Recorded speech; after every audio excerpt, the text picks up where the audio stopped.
Boa noite. Veja no Brasil TV. A chuva em Salvador provoca 60 deslizamentos de terra. Pelo menos uma pessoa morreu.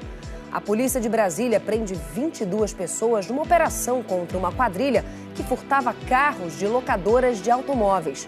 No Rio de Janeiro, 3 mulheres são presas por produzir e vender remédios sem autorização com a promessa de emagrecimento. E ainda, Caldas Novas, um dos roteiros mais procurados do Centro-Oeste, vai cobrar taxa dos turistas, hein?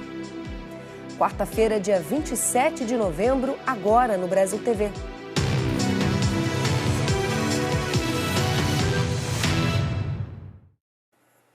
Salvador está em alerta por causa das chuvas fortes que atingem a cidade há 4 dias. Hoje a situação ficou mais grave. Um homem morreu soterrado. Foram quase 60 deslizamentos de terra, além de pontos de alagamento e quedas de árvores. A Camila Marinho acompanhou o trabalho dos bombeiros, onde uma casa desabou. Aqui foram 4 pessoas soterradas. A gente está vendo aqui bem de pertinho o trabalho dos bombeiros, a 20 metros, menos de 20 metros da casa que desabou, todo no local seguro, sob supervisão dos bombeiros. A chuva está voltando, tem deixado os bombeiros em alerta, porque essa aqui é uma área bastante estreita, está dificultando os resgates, tem até um cão farejador aqui, resgate que já dura quase 6 horas. Tem 2 pessoas ainda presas, uma delas presa pelo pé, a outra que os bombeiros ainda não localizaram. A gente tem imagens que mostram de cima exatamente essa casa onde os bombeiros e a Defesa Civil estão trabalhando. E é nessa residência onde havia 4 pessoas. O primeiro resgate foi de um menino de 6 anos, o Heitor, que saiu com vida, precisou ser entubado e foi levado de helicóptero para uma unidade de saúde. Em seguida, a mãe dele, a Diane, também foi resgatada com vida. Não temos o estado de saúde de mãe e filho. Como eu disse, há outras 2 pessoas soterradas. Um é o outro filho de Diane, de nome Paulo, esse que os bombeiros não conseguiram fazer contato ainda. A gente estava aqui, agora há poucos minutos, os bombeiros pediram silêncio para que pudessem tentar ouvir alguma coisa. E a outra pessoa que está soterrada é um vizinho. Ele que está falando com os bombeiros, está preso pelo pé, está consciente, mas como ele está numa área de difícil acesso, os bombeiros ainda não conseguiram retirá-lo. Aqui é um momento de muita tensão, de muito medo, é um risco até para os próprios bombeiros, porque teve esse deslizamento, volta a chover, então é de bastante tensão. Por causa da chuva, a Prefeitura de Salvador decidiu suspender aulas em 13 escolas de 2 bairros. Com isso, mais de 1.700 estudantes estão sem aulas hoje. O governo da Bahia afirmou que os órgãos estaduais estão mobilizados para o resgate e para o cuidado de vítimas aqui na capital. Defesa Civil nos confirmou que todas as sirenes da cidade foram acionadas, são pelo menos 13 locais em alerta. E todas as escolas que são abrigos estão abertas para receber essas pessoas, porque a recomendação é de que elas saiam dos locais de risco. É a recomendação da Prefeitura. E também outras escolas foram abertas para receber essas pessoas. E amanhã foi de muito medo para os moradores dessa região onde a Camila Marinho estava. No meio da manhã, moradores registraram o desespero de quem tentava resgatar as vítimas do deslizamento de terra. Chegou o bombeiro, chegou o bombeiro, chegou o bombeiro. Quando chegou aqui já tentando ajudar. Aí nós vendo que foi, ligando para o bombeiro chegou, nós pegou e saiu. Estamos acessando o local onde estão as vítimas, estamos buscando fazer o resgate o mais rápido possível. O local é de risco, estamos fazendo com que também a população saia das áreas de risco para poder ajudar o corpo de bombeiros nesse resgate. Desde a madrugada, há alagamentos em vários pontos da cidade. Aqui, o nível chegou quase à altura do ombro. As pessoas pedindo socorro, por favor. A água invadiu lojas e casas. Este parque está inundado. E a avenida que dá acesso ao Porto de Salvador ficou debaixo d'água. Essa avenida importante do comércio está parcialmente bloqueada desde ontem, por causa do desabamento de um casarão. Em outro ponto, a escadaria virou uma cachoeira. Muita água, da mesma forma que está descendo essas escadas aqui, lá em cima também. Aqui ainda tem esse corrimão, né? Lá em cima não tem, então você tem que descer pela calçada para não se escorregar. A cobertura completa dos estragos provocados pela chuva em Salvador você vê daqui a pouco no Jornal Nacional. Influenciadores digitais são alvos de uma operação no Mato Grosso por promoverem e divulgarem jogos de azar na internet. Veja na reportagem do Natan Goulart. Dinheiro, carros de luxo, mansões e viagens internacionais. Os investigados usavam a internet para ganhar dinheiro e também para ostentar. Esse é o Briel Oliveira, morador de Cuiabá. Em pouco tempo, a vida dele mudou de patamar, como mostra esse vídeo. Briel é alvo da Operação 777, a investigação das delegacias especializadas de defesa do consumidor e de estelionato e outras fraudes de Cuiabá, identificou que influenciadores digitais promoviam e divulgavam jogos de azar na internet, o chamado Jogo do Tigrinho. Esses jogos são ilegais, não estão autorizados pelo governo federal e, com a divulgação, eles acabam induzindo seus seguidores a erro, a apostarem em plataformas que não são autorizadas, que não vão pagar os prêmios em caso de ganhos altos e que, na maioria das vezes, fraudam as apostas. Eles praticam diversos crimes, como divulgação de jogos de azar, prática de crime contra as relações de consumo, possivelmente estelionato, associação criminosa e lavagem de capitais. A operação coordenada em Mato Grosso chegou ao estado de São Paulo. Mandados foram cumpridos nas cidades de Pindamonhangaba e Taubaté. Em São Paulo, os principais investigados são 2 irmãos, Victor e Nicolas, que também usavam as redes sociais para mostrar a vida de luxo e divulgar os jogos de azar. Os irmãos foram presos hoje cedo. Na mansão foram apreendidos 2 carros de luxo. Segundo a polícia, as mães foram envolvidas na lavagem do dinheiro e também são investigadas. A gente não conseguiu contato com a defesa dos presos.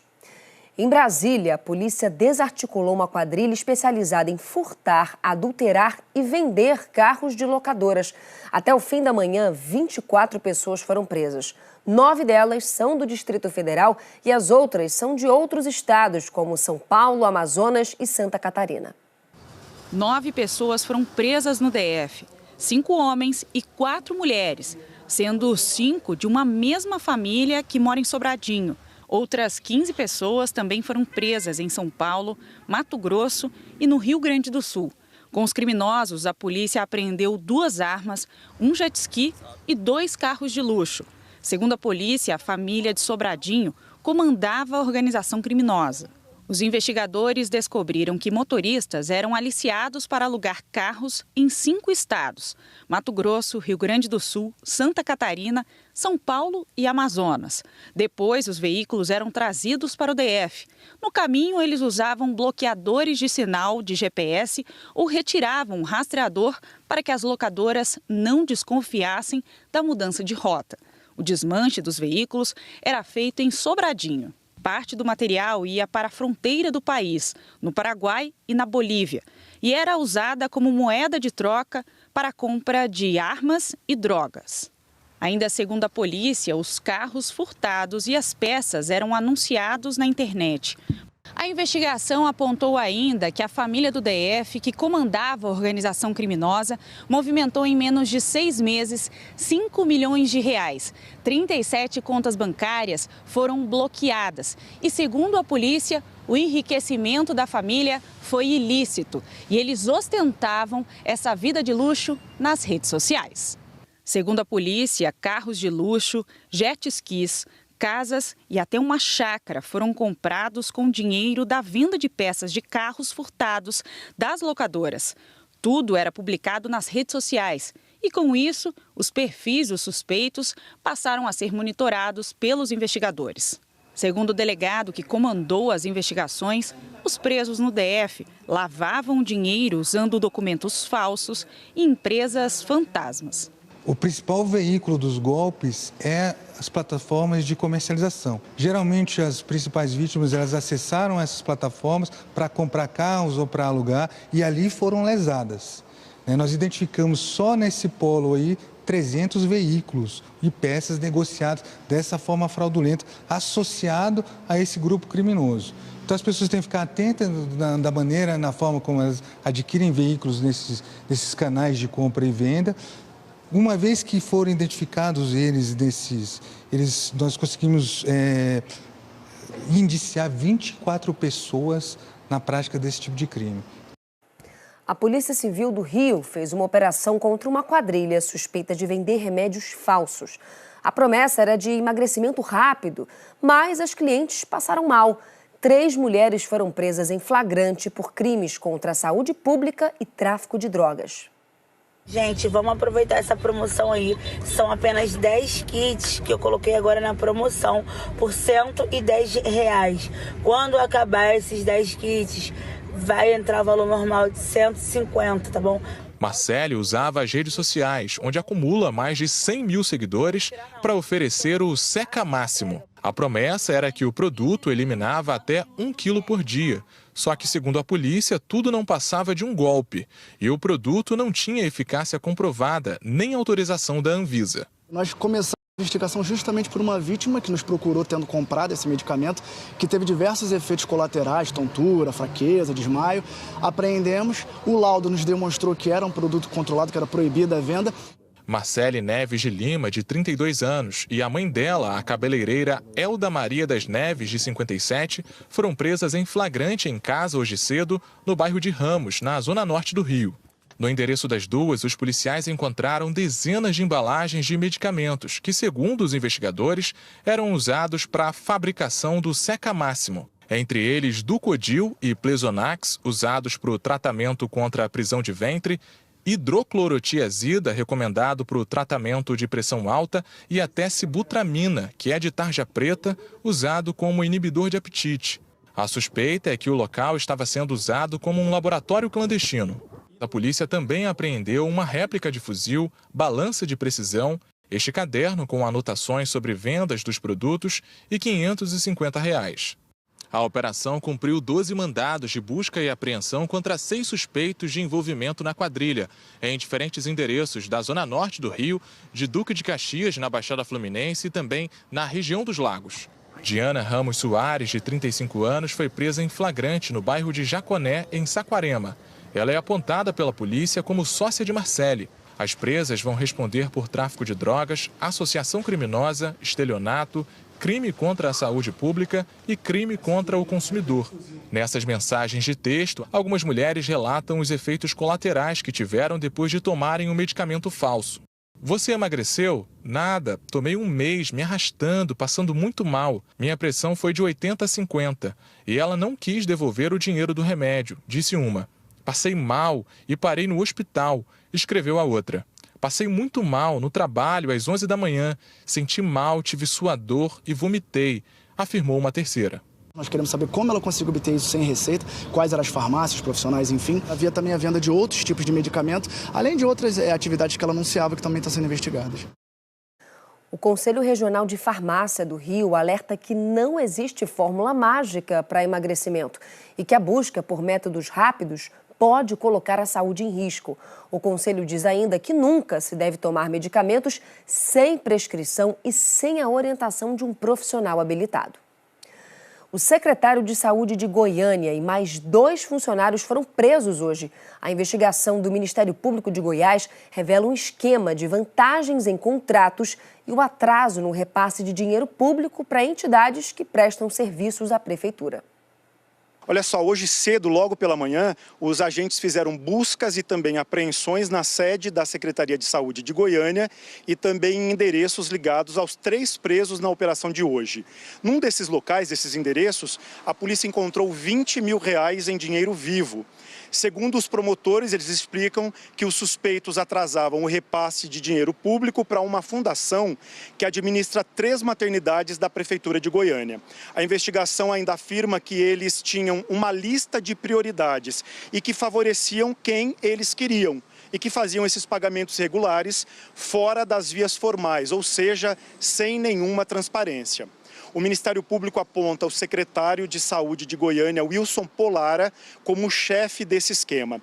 Ele assumiu a secretaria aqui em Goiânia há pouco mais de um ano e já tinha sido afastado do cargo recentemente. E desde que o Polara assumiu, as dívidas da fundação, que giravam em torno de 60 milhões de reais, subiram para 120 milhões de reais. Então essa dívida atual, 120 milhões de reais. E isso provocou o atraso de pagamento de salários e também de despesas essenciais nas 3 maternidades. Agora, olha só, o MP disse que a cidade de Goiânia, a capital, vive uma crise, uma calamidade na área da saúde, com os serviços essenciais interrompidos, restrição de acesso de pacientes a leitos, por exemplo, de UTI, e também o descumprimento de decisões judiciais. Já a assessoria jurídica da Secretaria de Saúde disse que está colaborando com as informações dessa investigação e que Wilson Polara nega envolvimento nesse esquema. A Prefeitura de Goiânia também emitiu uma nota dizendo que afastou os 3 servidores que estão presos e que já nomeou os substitutos. O presidente da OAB de Roraima foi indiciado por ser funcionário fantasma na Paraíba. Segundo a polícia, ele causou um prejuízo aos cofres públicos de mais de R$500 milhão ao longo de quase 30 anos. Edinaldo Gomes Vidal é presidente no estado de Roraima da Ordem dos Advogados do Brasil desde o ano de 2019. Na última segunda-feira, ele foi reeleito para o 3º mandato. O presidente da ordem foi indiciado pela Polícia Civil da Paraíba pelos crimes de falsidade ideológica e por peculato. A denúncia é que Edinaldo Vidal estaria ocupando o cargo de agente penitenciário no interior da Paraíba e seria funcionário fantasma. O inquérito tem mais de 900 páginas e, segundo a polícia, já foi entregue para análise da 5ª Vara de Garantias do estado da Paraíba. A investigação aponta que Vidal foi lotado em 1985 na cadeia pública do município de Conceição. Durante o período, ele recebeu salário todos os meses, mesmo morando aqui em Roraima desde o início da década de 90. A polícia colheu documentos que comprovam que a presença de Vidal na unidade prisional era contabilizada. Este documento, de janeiro de 2015, mostra que o presidente da OAB trabalhou durante 31 dias. Ainda de acordo com a polícia, outros servidores assinavam a folha de ponto, se passando por Vidal. Segundo o portal da Transparência da Paraíba, Edinaldo recebeu ao longo de 2024 mais de R$15 mil. A última remuneração é de julho deste ano. A polícia acredita que o esquema teria causado danos aos cofres públicos de mais de R$500 milhão ao longo de 29 anos. Em abril, após o surgimento das denúncias, Edinaldo Vidal solicitou a aposentadoria da Secretaria de Administração Penitenciária, o que foi aceito pelo governo estadual da Paraíba. De acordo com este advogado, segundo o artigo 28 do Estatuto da OAB, ele não poderia advogar e muito menos assumir a presidência da ordem, pois estaria ocupando cargo vinculado, direto ou indiretamente, à atividade policial. Além disso, a presidência da OAB também não pode ser ocupada por quem tenha cargo de livre nomeação ou exoneração do poder público. Então, existe aí a possibilidade, tanto na ação popular, quanto no recurso das impugnações, quanto na representação pelo afastamento, que haja aí uma manifestação por parte do Conselho Federal. E com relação especificamente ao Edinaldo, eu não tenho dúvida da impossibilidade dele advogar, porque a jurisprudência tanto do STJ quanto do próprio Conselho Federal diz que os agentes administrativos que exerçam atividade dentro do sistema penitenciário são incompatíveis com a advocacia. Portanto, essa manutenção da candidatura dele, ela é inclusive contra a própria jurisprudência do Conselho Federal. Em nota, o Ministério Público da Paraíba informou que 2 procedimentos que estavam no núcleo de controle externo da atividade policial foram arquivados, pois não seria competência do núcleo para investigar as denúncias. Ainda existe um outro procedimento que está sendo investigado, mas que tramita no MP sob sigilo. Edinaldo Vidal afirmou que as denúncias são falsas e caluniosas, que atua há 33 anos como advogado e que nunca ocupou o cargo de agente penitenciário e sim de agente administrativo da Secretaria de Educação. Ele afirmou ainda que vai comprovar a sua inocência. Nós também procuramos a OAB Nacional, que não se manifestou até o momento. A Procuradoria-Geral da República vai começar a analisar as quase 900 páginas do relatório da Polícia Federal sobre a tentativa de um golpe de Estado depois das eleições presidenciais de 2022.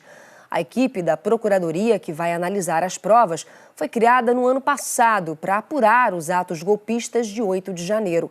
É o grupo estratégico de combate aos atos antidemocráticos. A lei estabelece que o Procurador-Geral da República, Paulo Gonet, tem 15 dias para se manifestar sobre o inquérito, mas não há prazo legal para que ele decida sobre a apresentação de denúncia contra os indiciados. Agora são 3 possíveis caminhos para a PGR: o arquivamento da investigação, o pedido de mais apurações da Polícia Federal ou o oferecimento de denúncia contra os indiciados. A partir daí, o próximo passo é do Supremo Tribunal Federal, que pode ou não acolher o pedido da PGR. Só então, os indiciados se tornam réus e passam por um julgamento. A seguir, uma instituição filantrópica que atende famílias de baixa renda com atividades para crianças no Recife conta com a ajuda de voluntários para as ações de Natal. É já já.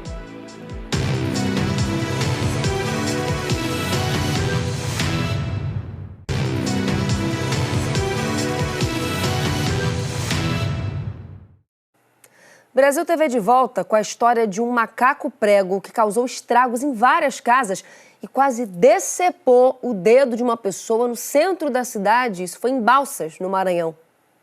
A empregada doméstica Elisângela Pereira gravou um vídeo contando como conseguiu capturar o macaco prego. Capturar o rapaz, amarrei ele na cordinha dele, fui todo amor e carinho. Dona Elisângela trabalha nesta casa no centro de Balsas, bem perto do local onde o animal foi visto nos últimos dias. Ela disse que ofereceu uma manga para o macaco até conseguir fazer a imobilização. Aí quando ele estava comendo, eu me aproximei dengando dele, eu vi que ele não estava muito nem se importando comigo, aí eu digo, não, agora é a hora. Eu peguei a cordinha, ribei o mármore que é bem pesado e coloquei debaixo do... consegui prender. O Corpo de Bombeiros foi até a casa para resgatar o macaco e aguarda orientações do IBAMA sobre o tratamento que será dado ao animal. Estamos entrando em contato com a CETAS, que é o Centro de Triagem de Animal Silvestre, onde eles irão direcionar quais procedimentos iremos fazer com esse animal. Por não se tratar de um animal em extinção, com certeza o mais provável destino dele será a soltura. Porém, esse local onde será solto será destinado pelas setas. As buscas pelo macaco fujão duraram 3 dias. Os bombeiros chegaram a usar até um drone para mapear a região. Moradores do centro da cidade gravaram vídeos mostrando as casas invadidas pelo bicho e os estragos causados por ele. O animal estava agressivo e chegou a atacar este professor, que precisou fazer uma cirurgia no dedo. O animal estava vivendo nesta mata que fica às margens de um riacho que passa dentro da cidade de Balsas, mas muito próximo às casas. O Corpo de Bombeiros suspeita que o bicho vivia em cativeiro e conseguiu fugir da casa ou então foi solto de propósito pelo próprio dono. Evidentemente sim, porque se não fosse, a gente não teria a moça não teria essa aproximação que ela teve com o animal. E ele também não estaria com aquela corda amarrada no corpo dele. Caldas Novas, cidade turística muito procurada no Centro-Oeste, vai passar a cobrar dos visitantes uma taxa de entrada na cidade. A cobrança foi aprovada ontem na Câmara Municipal. A temporada no Paraíso das Águas Quentes deve ficar mais cara. É que a Câmara de Caldas Novas aprovou um projeto que prevê a cobrança de uma taxa por cada veículo que entrar na cidade. Está sendo chamada de taxa do turismo. Eu acho isso absurdo, porque eu vou 2 ou 3 vezes no ano em Caldas Novas e a gente já tem um gasto, vamos dizer assim, bem puxado. Porque tudo dentro dos clubes é mais caro, é dobrado. Cidades, a entrada tem que ser livre, a gente não tem que pagar. Será de R$ 5,00 para motos, R$ 36,50 para carros, R$ 54,00 para caminhonetes, R$ 70,00 para vans e micro-ônibus, R$ 110,00 para caminhões e R$ 183,00 para ônibus de excursão. Pelo projeto da Prefeitura, a cobrança vai funcionar assim. Vamos supor que um carro chegue em Caldas Novas e fique na cidade por mais que 24 horas. A cobrança é lançada pela placa do veículo no valor de R$ 36,50. Tanto faz se o turista ficar um dia ou um mês. A taxa é cobrada uma única vez. A proposta diz ainda que se o turista ficar hospedado em algum hotel ou pousada em Caldas Novas, a taxa é cancelada. E se o mesmo carro sai de Caldas Novas e vai para Rio Quente, por exemplo, e passa mais que 24 horas fora de Caldas, ao retornar, uma nova taxa será cobrada. E neste caso, o turista fica devendo mais de R$ 70,00 para a Prefeitura. Sobre a forma de cobrança, o documento diz que serão usados sistemas eletrônicos que vão ler as placas dos veículos, implantar aplicativos, programas e páginas na internet para controle e arrecadação. Quem tem carro emplacado no município ou tem imóvel registrado na cidade está isento da taxa. Quem trabalha em Caldas Novas também não vai pagar. E quem ficar por menos de 12 horas no município também está isento dessa taxa. Depois que a taxa for implantada, a Prefeitura vai ter 30 dias para fazer uma transição e, nesse tempo, a fiscalização será apenas para orientar o turista. O projeto de lei foi votado em regime de urgência e aprovado hoje, um dia depois de dar entrada na Câmara Municipal. 17 vereadores estavam presentes, 15 votaram a favor e 2 foram contra. Para este advogado, ao aprovar a taxa, cabe agora ao município explicar como ela será cobrada. Embora a taxa de preservação ambiental ela seja constitucional pelos últimos julgamentos dos tribunais superiores, no caso específico de Caldas, ela gera alguns questionamentos, vez que não foi apresentado à população sequer um estudo técnico, identificando a base de cálculo, o custo estimado da atividade administrativa em função de qualquer impacto ambiental. E, além disso, tem outro ponto que gera questionamento também, que é a ausência de demonstração de uma prestação de serviço estatal específico e divisível, que é isso que é inerente à atribuição de uma taxa. A presidente da Associação Regional das Águas Quentes, que representa a rede hoteleira, avalia que a taxa não terá impacto negativo. Essa taxa não é algo unicamente de Caldas Novas, existe em vários destinos mundiais. E quem se hospeda nos hotéis e que se hospedará em pousadas e nos meios organizados, do setor de hospedagem, eles serão isentos dessa taxa. Então, como isso não é benéfico? Uma instituição na região metropolitana do Recife oferece ajuda para famílias de baixa renda ou em situação de vulnerabilidade. É um trabalho importante de educação e acolhimento e que nessa época do ano precisa de ajuda para manter as atividades.